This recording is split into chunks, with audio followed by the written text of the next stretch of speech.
শেখ হাসিনার জামানাতে আমরা গলা উঁচিয়ে বলার চেষ্টা করতাম অনেক আকার ইঙ্গিতে, আর দেশের বাইরে থেকে রীতিমতো একেবারে যাকে বলা হয় বাম্বু, একটি সরকারকে বাস দেওয়ার জন্য যে সকল অশ্লীল অশ্রাব্য শব্দ ব্যবহার করা দরকার সবই আমরা শেখ হাসিনার জামানাতে করেছি। শেখ হাসিনার জামানাতে গালি সম্রাট হিসেবে যিনি বাংলার যারা গালিবাজ, গালি দিতে চান, এখন বাংলাদেশে যারা গালি দিচ্ছেন, তো এই সকল গালিবাজদের মানুষ পিতা, সবার আধ্যাত্মিক গুরু, তিনি হলেন অস্ট্রিয়া প্রবাসী একজন সিনিয়র সিটিজেন শেফায়েতুল্লাহ সেফু, যিনি নিজেকে সেফুদা বলেন। আওয়ামী লীগ জামানাতে কি হলো, তিনি সবাইকে গালি দিতেন, অকথ্য অশ্রাব্য অশ্লীল ভাষায় গালি দিতেন, এবং সেই গালি এমন গালি যে আওয়ামী লীগের লোকজন ভয়ে থর থর করে কাঁপত। আমাকে একদিন আওয়ামী লীগের একজন এমপি বলছিলেন যে তাকে ফোন করেছে, তো ফোন করার পর ভদ্রলোক মানুষ ডাক্তার হাবিবে মিল্লাত, তো ফোন করে বলতেছে যে আমি সেফুদা বলছি। তো তার তো আসলে জানার কথা না সেফুদা কে, ইত্যাদি ইত্যাদি। তো বললো কোন সেফুদা?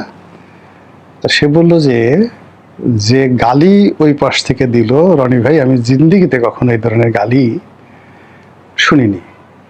তো এই ভদ্রলোক কয়েকদিন আমাকেও টেলিফোন করতেন, আমাকে তার ভালো লাগতো, আমাকে খুব ভালো লাগতো।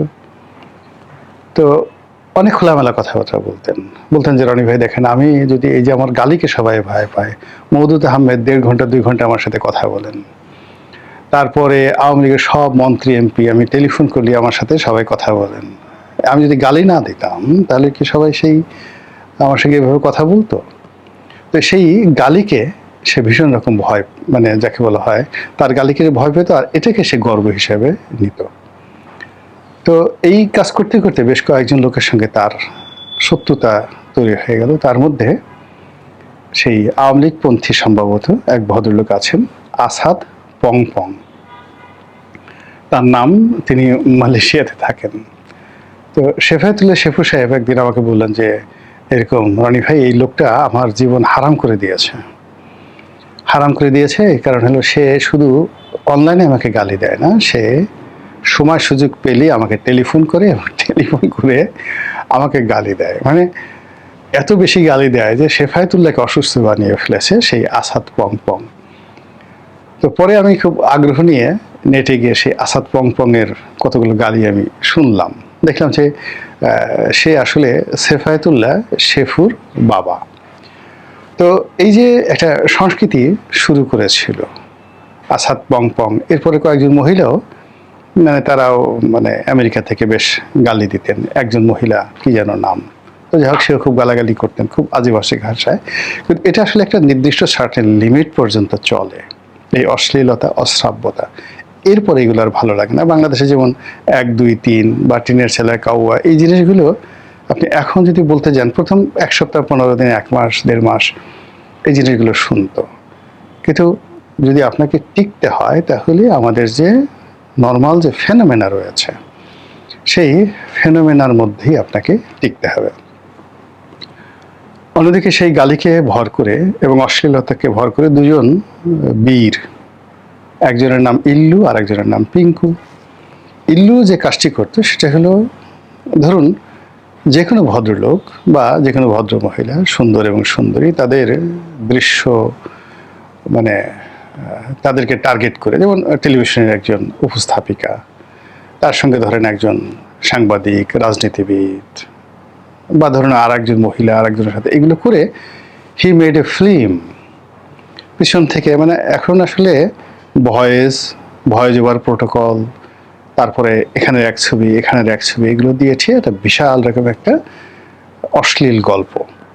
সেখানে কে কার খাট কাঁপালো, খাটের তলে বসে কে কিভাবে দেখলো, তারপরে শেষে সেখানে কি ধরনের যৌন উন্মাদনা চলে, এই ধরনের রগরগে কাহিনী সে চালালো বেশ কিছুদিন। কিন্তু এখন নো ওয়ান রেসপন্ড, তার সেই বক্তব্য কেউ শুনছে না, সবাই চলে গেছে এবং ঘুরে ফিরে আমাদের সেই মূল রাজনীতিতে চলে আসতে হয়েছে। তো সেই ইল্লুর সাথে আবার আরেকজন লোক যুক্ত হয়ে গেল, তার নাম হলো পিঙ্কু।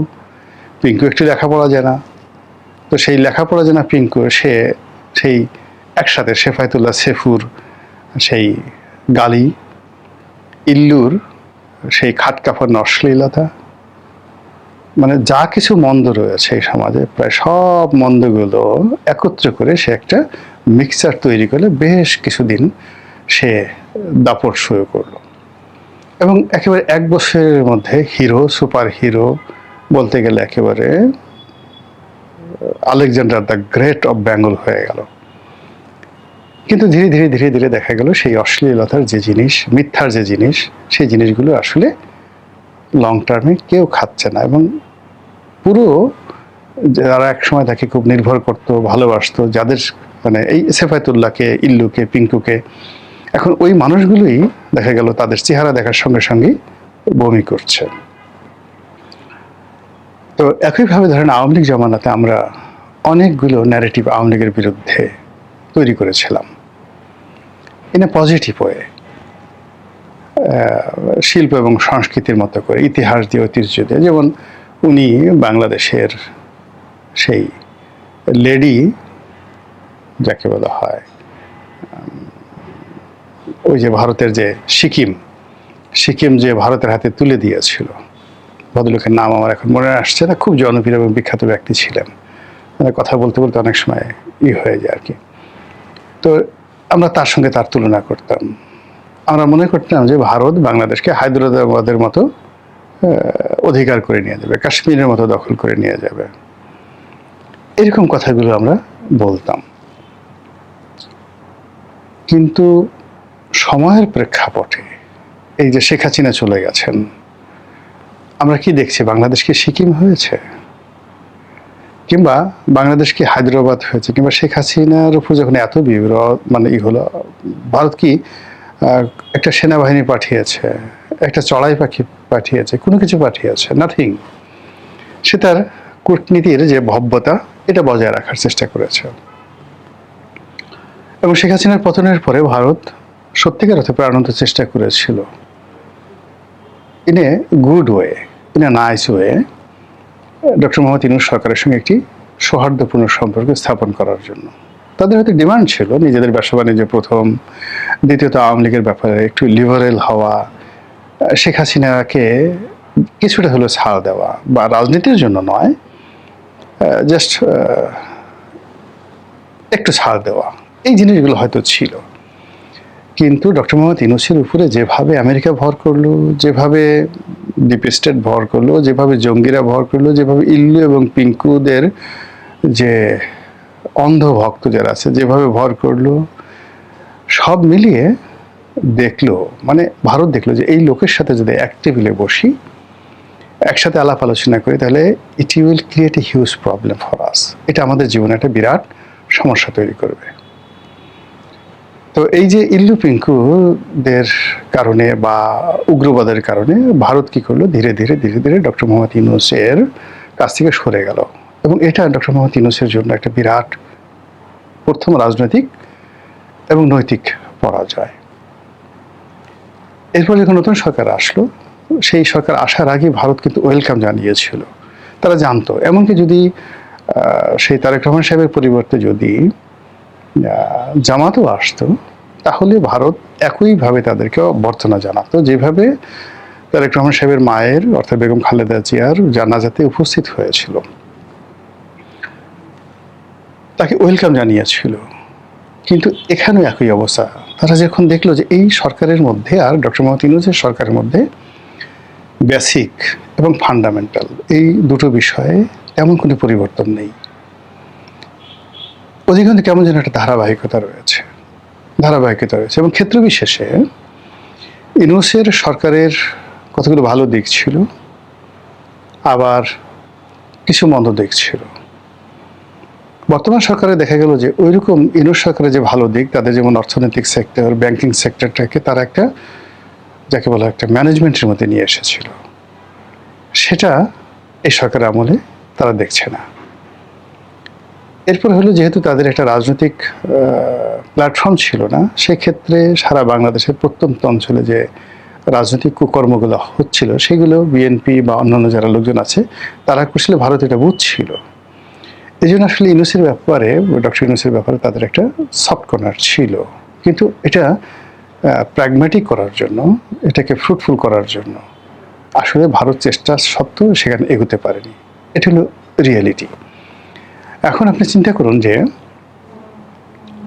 তারেক রহমান সাহেব সরকার যখন এলো তখন সে চিন্তা করলো যে না, এখন হবে, সব কিছু হবে।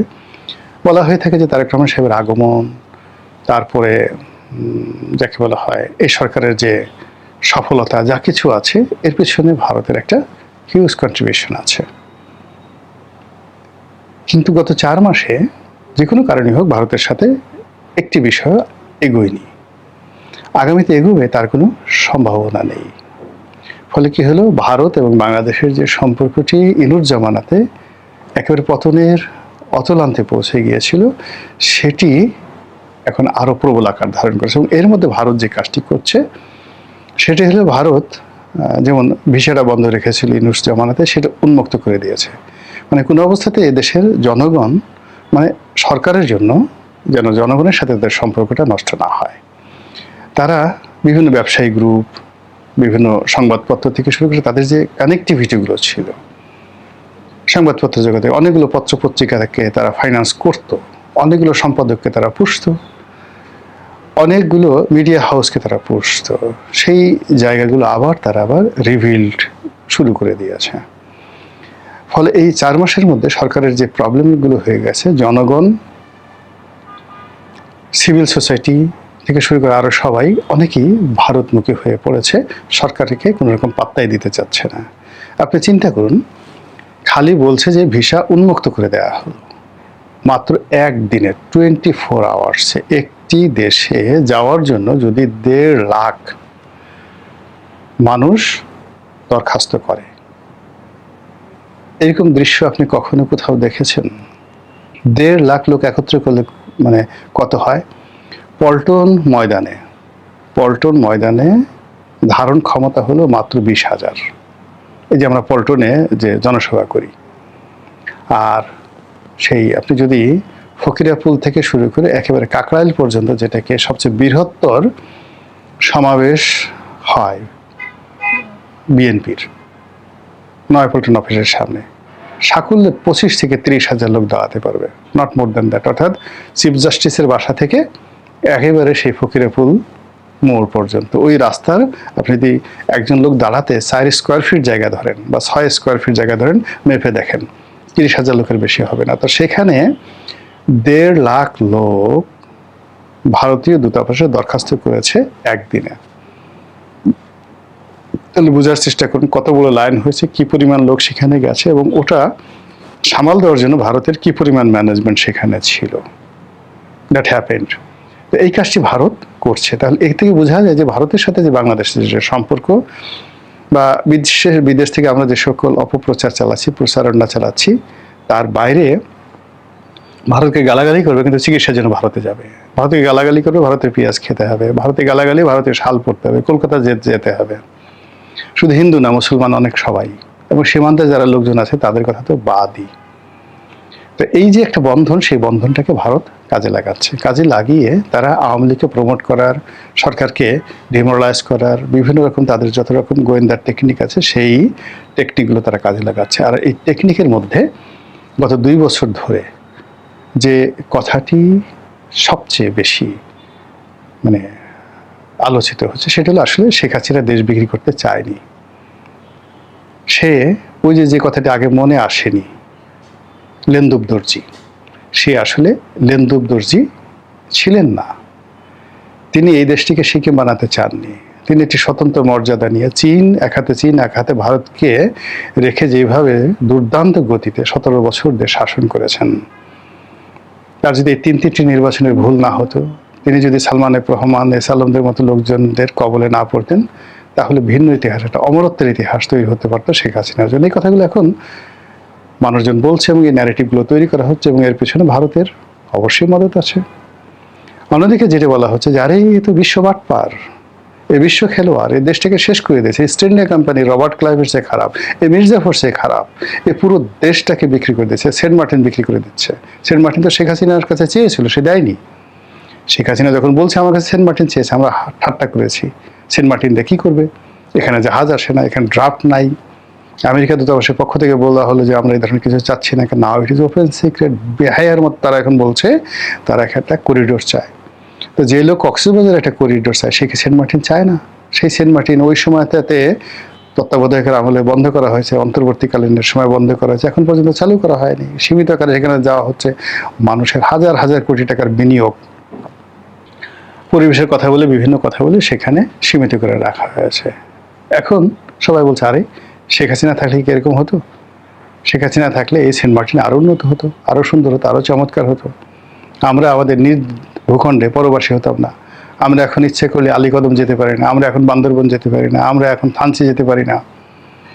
এখন যে অবস্থা আছে, শেখ হাসিনা থাকলে এই ঘটনাগুলো ঘটতো না। এই কথাগুলো বলছে, আপনি পাবলিকের মুখ বন্ধ করতে পারবেন না। আর অধিকান্ত বলছে এই বিশ্ব বেহায়ার দল, এরা এই দেশটা বিক্রি করার জন্যই মূলত বাংলাদেশে এসছে। এদেরকে ওয়েস্ট, পশ্চিমা এই গত 30-40 বছর যাবৎ অর্থ দিয়ে, বৃত্ত দিয়ে এই টাউটারি বাটপারি শিখিয়েছে। তারা এই দেশটাকে সর্বনাশ করে পশ্চিমের হাতে তুলে দিয়েছে এবং স্বাধীনতা, সার্বভৌমত্ব শেষ। এখন এরা বঙ্গভবন টার্গেট করেছে, গণভবন উড়িয়ে দিয়েছে, 32 নম্বর ভেঙে দিয়েছে, এখন বঙ্গোপসাগর দখল করবে। কি না করবে তারা?